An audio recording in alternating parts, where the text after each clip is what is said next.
just had sort of a realization in that moment that the path that I was on, the conventional path that I was on, was too risky and didn't allow me to live my authentic life the way that I wanted to. And so it was about that time that I devised a 30-month project plan. People get into a corporate career, they start making a little bit more money, and then very quickly their lifestyle rises to start sucking up all of that money.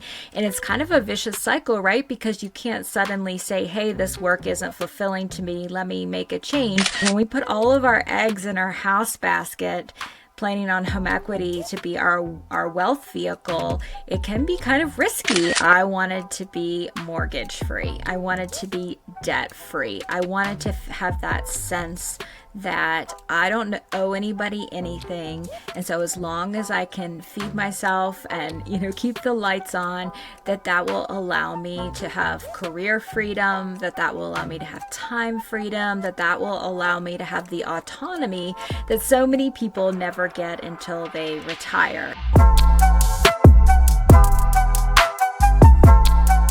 What does it take to be a financially empowered woman? And what can financially empowered women do together to change the world?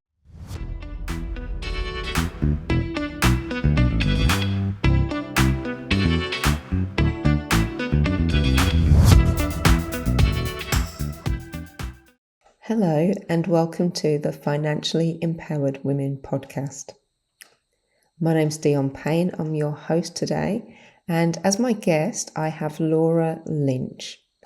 Now, Laura Lynch, CFP, provides financial planning for the alternative living and tiny house communities, guiding unconventional paths to financial freedom. Laura supports solo women as they integrate financial security with their personal values. Laura understands that financial decisions are about more than money. She helps women feel confident by serving as a thinking partner, empowering their best life, whether in a van, tiny home, co-housing, or right-sized space. Welcome, Laura.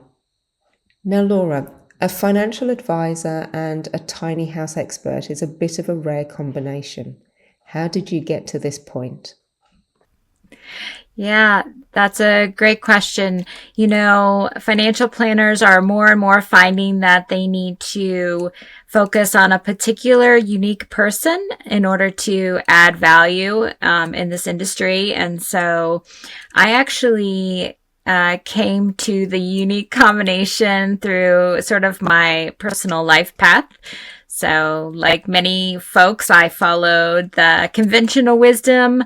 I actually was in the military originally, and then, got my degree and bought my first house and got on the corporate ladder and did all the things. And I bought my first house in 2007, right before we had, the major market crash that really changed the values of homes. And I learned a significant lesson from that.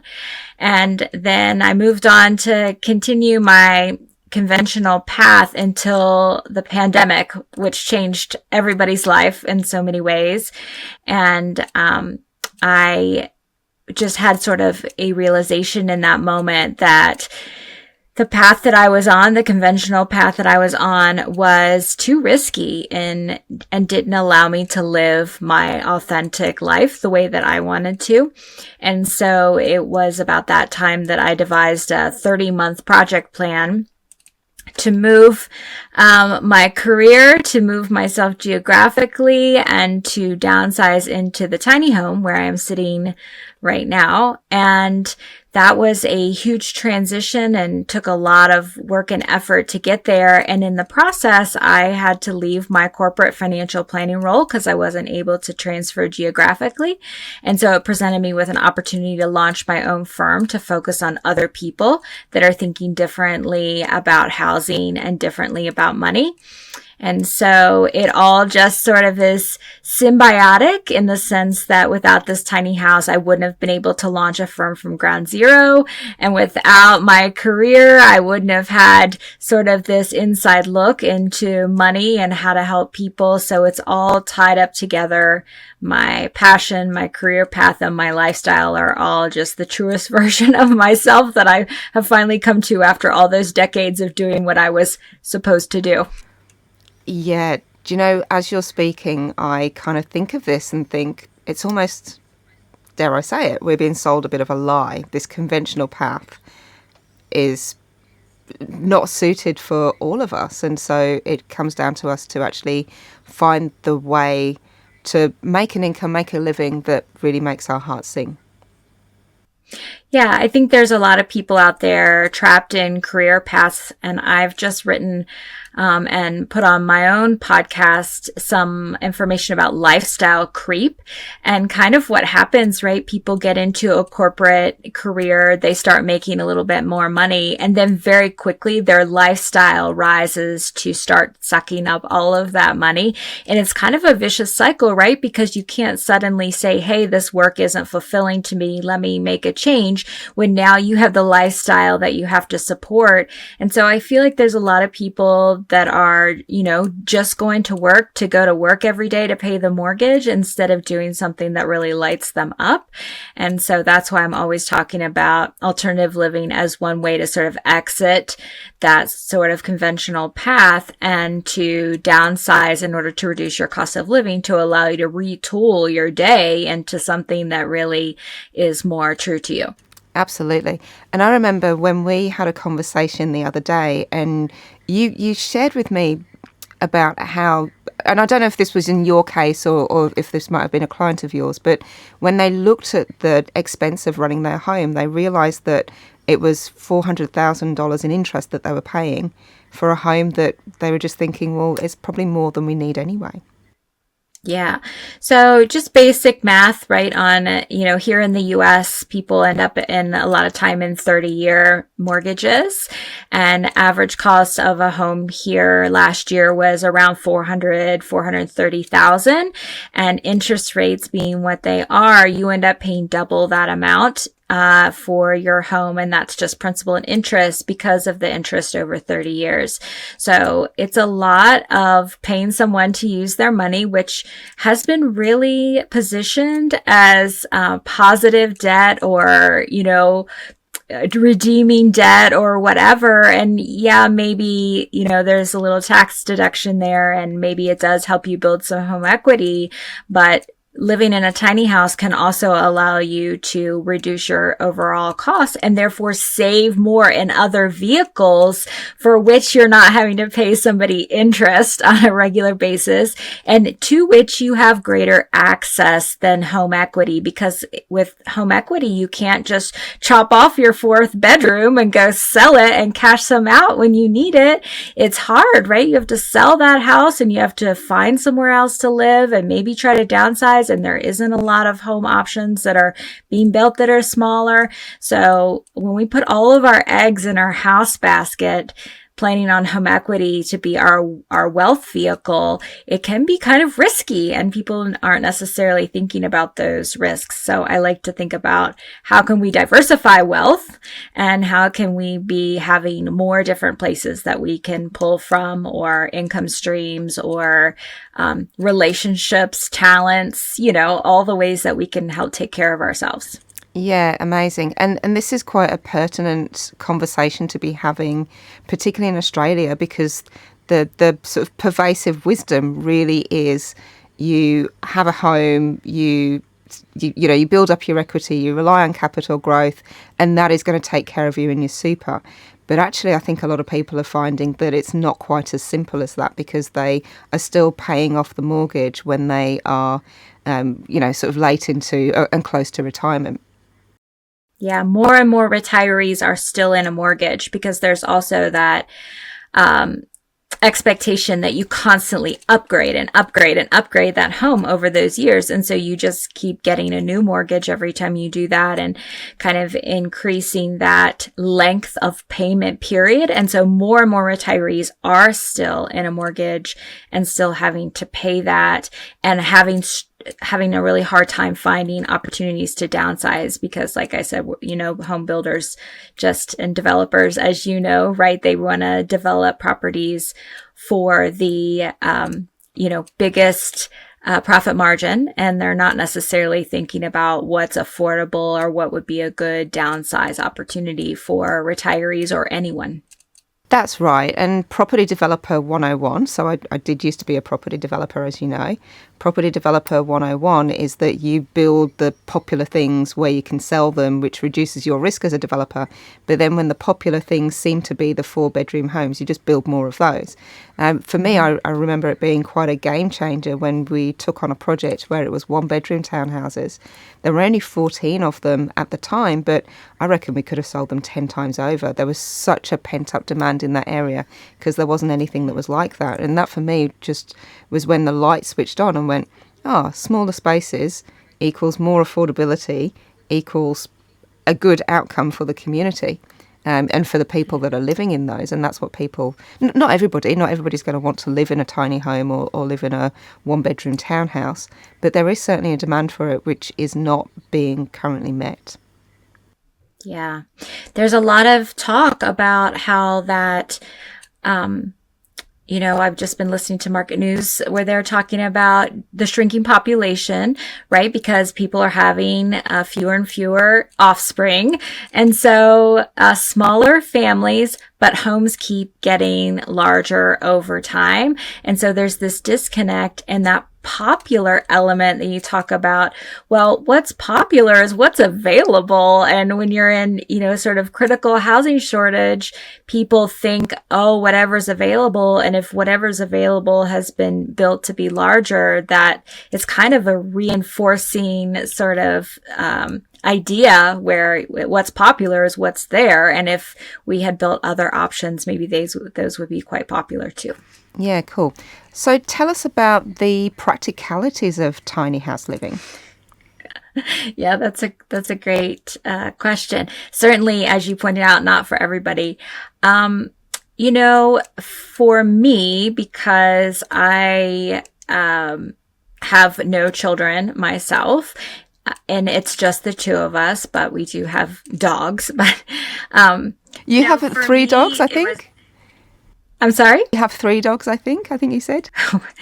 Yes, unfortunately. I would like to have 2 dogs, but there was a puppy that had to be rescued. So, yes. So 3 dogs in here. For me, it has been really about, optimizing the house around what we use it for. So, I do a lot of cooking as an example. So my kitchen is quite nice, and I worked really hard to get everything in there that I needed and used on a regular basis. I did have to downsize, a number of things, and kind of went through, deep thoughts about whether or not I'm really going to be needing my spring form pans for cheesecakes in the future and things like that. But it works really well for us because we're still doing a lot in terms of we're not sitting in front of the TV or spending a lot of time under this roof, other than, I work from here too, but, we've got projects and things going on, and, out in the community and doing things. And so when when we're here, it's to eat and it's to go to bed, and our bed's great and our kitchen's great, and I have a space to work from. And so that makes sense. We are also in a climate that allows us to be outside a lot. And I think that's a big part for many people who consider living tiny, is that they want to be outside more. And so it really can be quite conducive for that if it's in the right space. I don't know that I would necessarily want to be stuck in a tiny home in a really harsh, long winter, as an example. But, it's quite functional and practical for my lifestyle. I think of it as sort of a good starter home, a good downsize home, whenever that occurs, right? That might be middle age when the kids get out, or it could be, later in retirement. But definitely great for two people. Yeah. Yeah. Not so great for a family of more than that. Yeah, there are people that, have a single dad with two kids in his tiny house. So I think they can be arranged around, having children in them. It just is making sure that you're really working to optimize the space for who's going to be in it. Of course, of course. And what are some of the misconceptions that people have about tiny homes? Well, I think that there's a lot of hype. We've seen a lot on YouTube and some of our, cable channels and things. And so there's been a lot of hype about it, and people have gotten really caught up in the beautiful aesthetic of the tiny homes, and yet they don't know whether it's going to work for them. And so they often have to go and see it for themselves or stay in it for themselves. There's also the other end of the spectrum where, anything in the alternative living space, whether it's tiny homes or van life or people living in converted buses, there's another end of the spectrum where people are really viewing it as desperation can't have anything else, right? And so there's kind of the two ends of this barbell of misconception. But overall, there's a lot more growth in this area. And so lots of opportunity for people to get exposure and to learn more about what tiny living really looks like. And so they can kind of get past some of their misconceptions. Yeah, of course. And in your case, I remember talking to you about this. This was a very deliberate choice that you made. What was some of the thought processes that you had to go through to get to the point where it's like, this makes sense. I'm not going to try and fit into what other people think I should do or what society thinks is the right thing? Yeah, so for us, there was just a massive amount of change involved. And so a lot of our process was about negotiating all the different elements of change that were going to be happening. But, really, for me, it was, I wanted to be mortgage free. I wanted to be debt free. I wanted to have that sense that I don't owe anybody anything. And so as long as I can feed myself and, keep the lights on, that will allow me to have career freedom, that will allow me to have time freedom, that will allow me to have the autonomy that so many people never get until they retire. And I just wanted that sooner. And so we had to, go through all the thought processes of where to do that and how to do that logistically speaking, and how to negotiate all the change, and how to bring my stepson is here with us too. And so, how are we going to, navigate that for him? And, just it was monumental and a lot of change over a long period of time. And one of the key lessons that I learned through that was to give yourself more time in order to process it all, because it is, can be really significant when you're making such a dramatic shift from, a 2,300 square foot hobby farm that we had with all the animals. And I had the, 6-figure salary at the corporate ladder thing. And then all of a sudden to go to 300 square feet and self-employment in a different part of the country and all of that. It was a lot. True. And, going through it, I'm sure that there was a lot to think about and a lot to deal with. But how do you feel now you're on the other side? Yeah. So to guide all of that, just to go back, to guide all of that, there was a lot of exploration of personal values. And I know this is something that's very important to you as well. So when I work with clients, we always do this exercise where we really dig into personal values and really narrow down to 2 or 3 key personal values. And so that was something that Eric, my husband, and I went through way early on in the process. Like, what is the life that we want to create for ourselves that will be truest for us, so that we will always feel like we're in congruence with ourselves? Because I think that's where I've often been the most dissatisfied in my life, is when I was operating in a way that wasn't the true version of myself. And so to create a career that is the truest version, and to create a place to live and a lifestyle, it all came down to those values. And so now that we are here, and we have been 8 months in this, in our tiny house, which we've had for a number of years. We've been coming here. It's just full time in the tiny house for 8 months. And then, we've been mortgage free now for about 4 months, which was huge and very impactful. And, we're just out in the community, and I'm working, on building my podcast, my business. My husband's working on building up, his work here, but we're doing it in a way that's always more about our values, and more about having more time, more about balance, and allowing us to spend more time outside. And, my day looks very different now because, I can stop in the middle of the day and walk the dogs in the canyon and then come back to work. It's very different than when I was just sort of churning and doing the things you had to do. Yeah, for sure. And when you were talking about all the things that you, in your life, that you wrapped around your personal values, so your living situation, your work, how you spend your time, the picture that came into my head was that it's like everything's lining up and you're just going in one direction, rather than having all of these competing things in your life, sort of where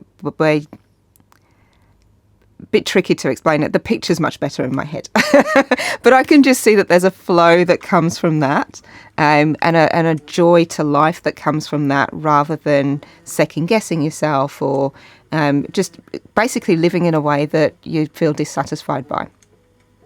Yeah. Yeah. And, it's not euphoria, right? We all are, no matter, there's a book, no matter where you go, there you are, right? And so the struggles that I've had with, just deep, personality or mental health or whatever, like those are still there. And life is still really complex, right? Especially when it comes to, changes in tech and running a business and, all of those things. Life is still really complex, but at least when I wake up in the morning, I know that I'm not going to a place where I'm going to, just sit there and watch the clock until 3:00, that I'm not serving a purpose that I don't believe in, that I'm not, undervalued for the skills that I bring. Like, I'm just doing the best that I can with the most that I have. And every day I get up and just keep working at it a little bit more. And every day we get up and work more on our projects that we have going on, with buildings and tiny parking and just all the things. And so we're just living out the biggest impact that we can possibly have. And sometimes it's hard, but it still is the truest, most aligned version of my life that I've ever had. Yeah, that sounds like freedom to me. Yeah, I think I would love for more people to be able to find their exit from the expectations and from the conventions and from the, the things that they tell us to do, and realize that there are more options out there, and that you really can design a life around, what is most important to you. So when clients come to you, what are the trends that you're seeing? Why are people coming to you?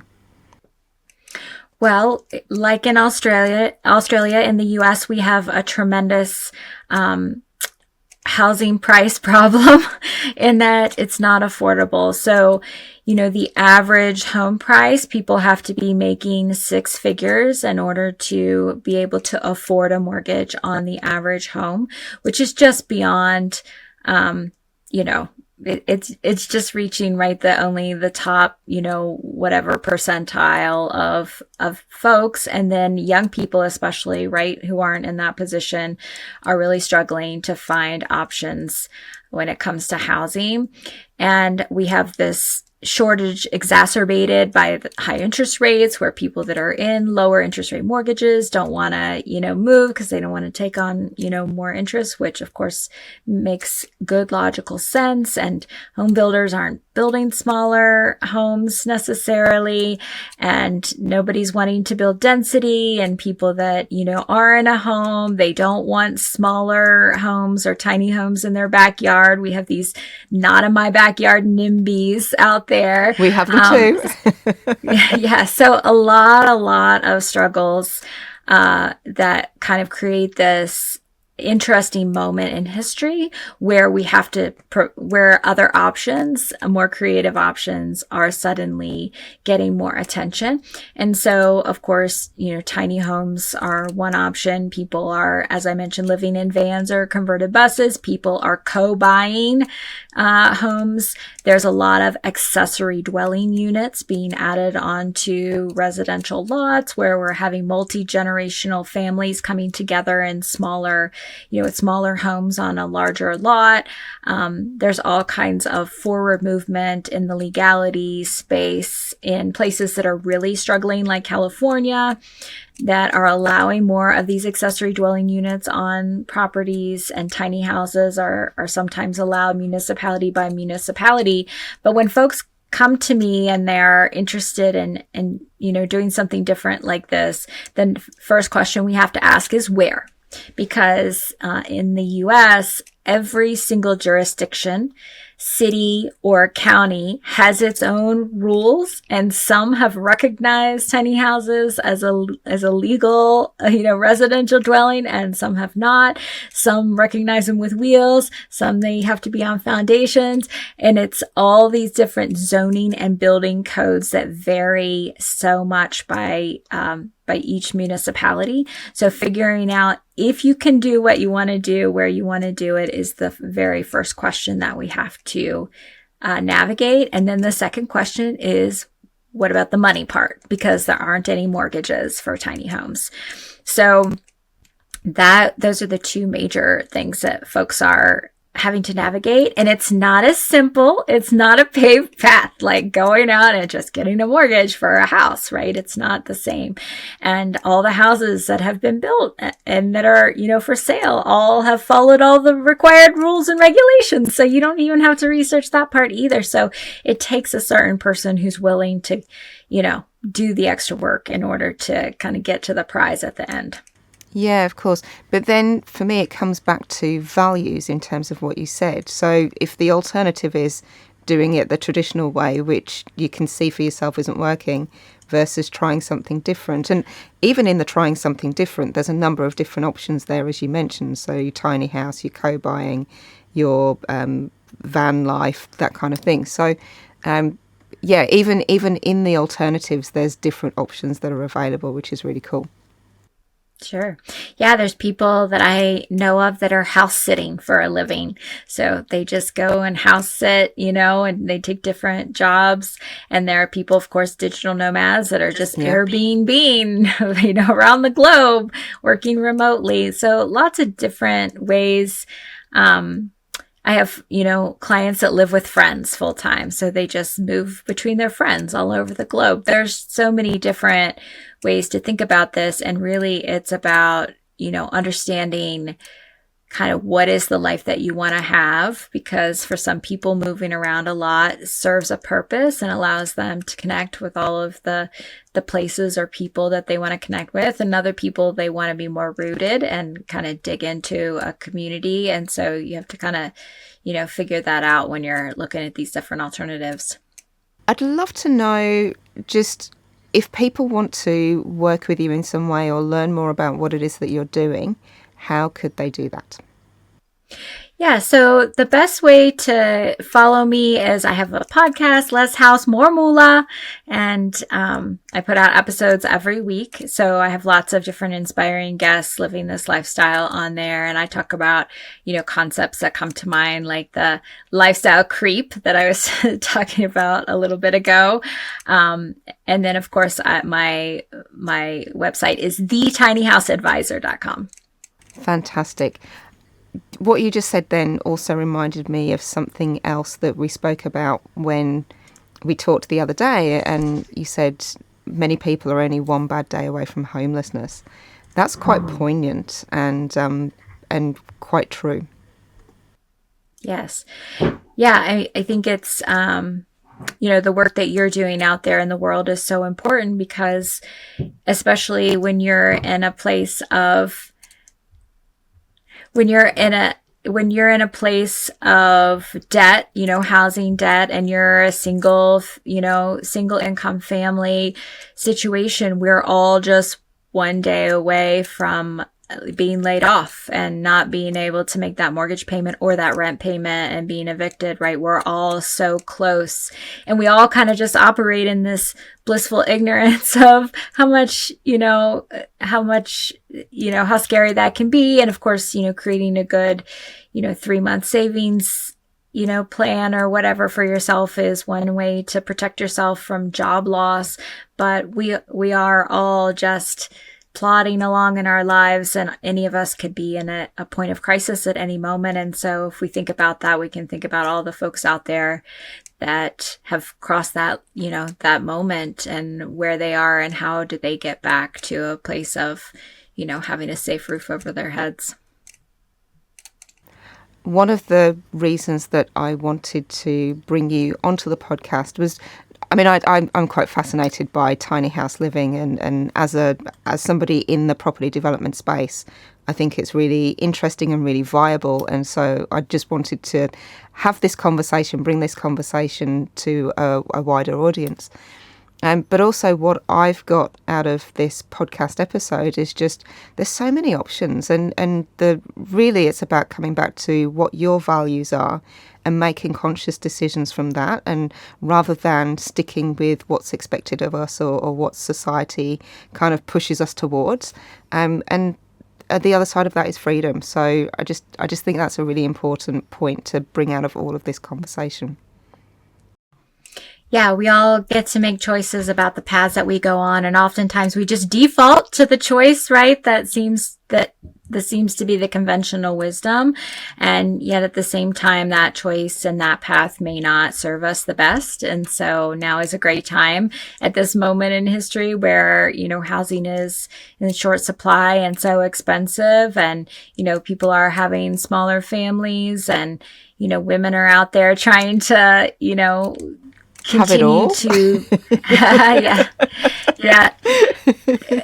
Have it all, and also have it all with less, because women typically make less and they live longer. And, so it's a great time for us to all really think about, what is deeply important to us and what is the life that we want to create.